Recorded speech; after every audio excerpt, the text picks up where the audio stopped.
até porque os meus questionamentos eles vão um pouquinho nessa direção. Primeiro, eu fiquei um pouco assustado com tudo que eu vi aqui. E chego a pensar muitas vezes, e essa questão do medicamento doado é aquela situação de que um medicamento que não foi aprovado, mas que a indústria farmacêutica tem em outro país e faz para fazer a doação para tratamento de um paciente. Isto parece ser um evento meio esquisito, estranho, né?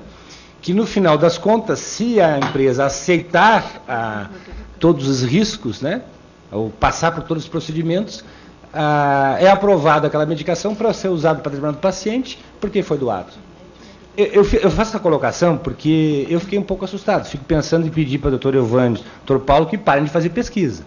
Porque se nós continuar fazendo pesquisa e cada vez mais subdividindo determinadas doenças a números, a protocolos, nós vamos colocar esses pacientes num espaço de não tratamento.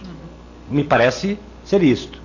Num segundo momento, eu não presenciei todas as falas aqui, então pode ser que eu esteja cometendo alguma fala errada, porque não assisti tudo. Mas, doutor Ricardo, a sua fala que eu escutei, ela foi toda uma fala confessando aquelas coisas que foram ditas aqui, né? E muitas delas até dizendo assim, mas isso nós brevemente vamos estar resolvido, porque estamos sendo contratados, esse tipo de coisa. Eu não estou fazendo uma fala pessoal em relação a assim, só que nós temos um problema. Nós temos um problema nessa relação.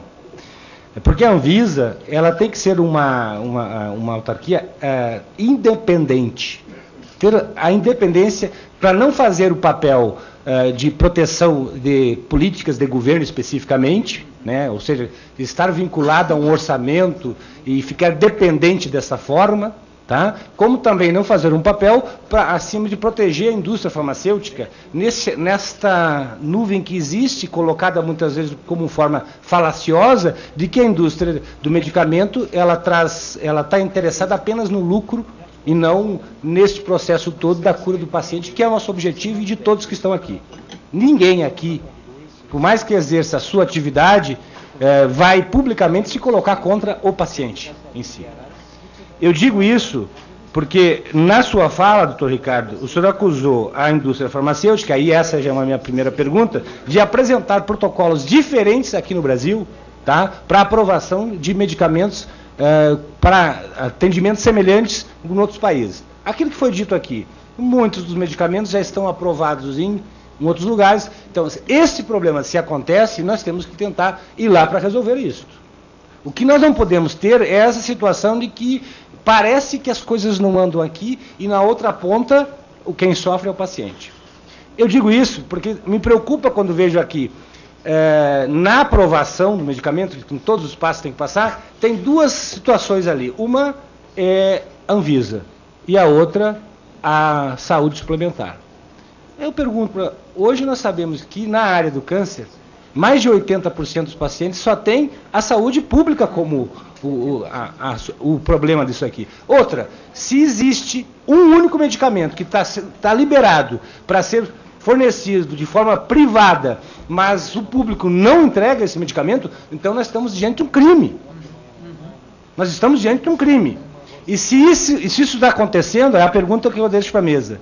Quem é o responsável por isso? Porque nós temos que denunciar o responsável por isso.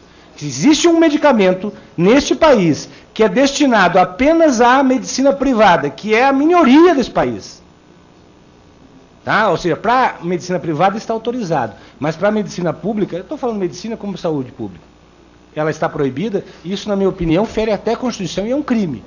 E nós temos o papel aqui no Parlamento de apontar isto como uma causa que não pode acontecer nos dias atuais.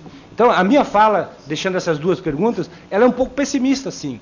Mas não é acusatória, não é nesse sentido que eu estou fazendo. Eu estou querendo que nós achamos uma solução para resolver isso.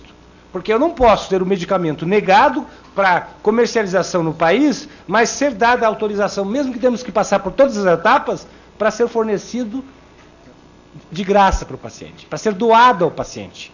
Então, essa é uma situação escabrosa. Não pode ser uma coisa que esteja ocorrendo nos dias atuais. E se ela ocorre, eu quero perguntar à mesa como nós podemos fazer para resolver esses problemas.